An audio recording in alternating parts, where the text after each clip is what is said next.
శ్రీమాత్రే నమః. అందరికీ నమస్కారం. మాఘపురాణం 24వ అధ్యాయం గురించి ఇప్పుడు మనం మాట్లాడుకుందాం.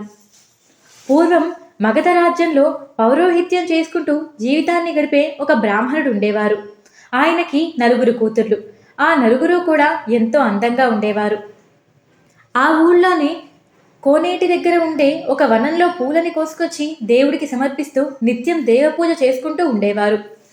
ఒకరోజు ఆ కోనేటి దగ్గరికి స్నానం చేయటానికి గురుకులంలో విద్య నేర్చుకుంటున్న ఒక శిష్యుడు వచ్చారు.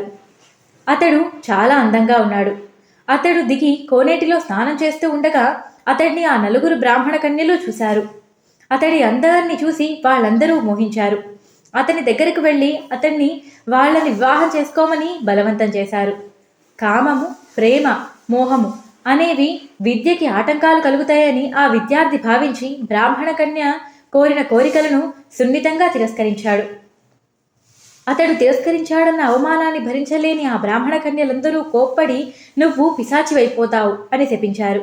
నిష్కారణంగా శాపానికి గురైన ఆ గురుకుల విద్యార్థి కూడా ఆగ్రహించి మీరు కూడా పిశాచులైపోతారు అంటూ ప్రతిశాపమిచ్చాడు.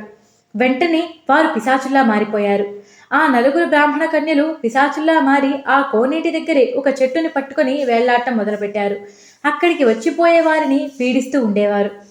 పిల్లలు పిశాచాల్లా మారారన్న విషయం తెలుసుకొని తల్లిదండ్రులు చాలా బాధపడ్డారు. ఏం చేయాలో వారికి అర్థం కాలేదు. అలా కొంతకాలం గడిచిపోగా కొంతకాలం తర్వాత ఆ కోనేటి దగ్గరికి ఒక ముని వచ్చారు. అతనితో ఆ కన్యల తల్లిదండ్రులు, స్వామి, మేము చేసిన తప్పేంటో తెలియదు కానీ మా 9 కుమార్తెలు కూడా పిశాచి రూపంలా మారిపోయారు. వాళ్ళు మళ్ళీ తిరిగి మంచి రూపాన్ని ధరించాలంటే ఏమి చేయాలో ఉపాయం చెప్పమని వేడుకున్నారు. అప్పుడు ఆ ముని, ఓ బ్రాహ్మణోత్తమ, పిశాచ రూపంలో ఉన్న ఈ 9 కుమార్తెలను కూడా మాఘమాసంలో గయలోనున్న త్రివేణీ సంగమంలో స్నానం చేయించు. వారందరూ శాప విముక్తులవుతారు. వారి పిశాచ రూపాలు పోయి మళ్ళీ వారి కన్య రూపాలు తిరిగి వస్తాయి అంటూ సలహా ఇచ్చారు.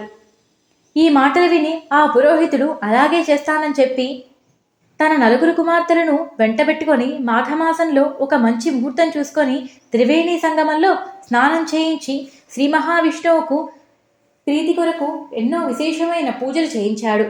వెంటనే ఆ 9 తాము పిశాచ రూపాలు వదిలేసి యథాప్రకారంగా వారి రూపాల్లోకి మారిపోయారు. తల్లిదండ్రులు ఈ విషయాన్నంతా చూసి ఎంతగానో ఆనందించారు. ఆ 9 కుమార్తెలు కూడా ఇక నుంచి మంచి ప్రవర్తన కలిగిన వారే ఉన్నారు.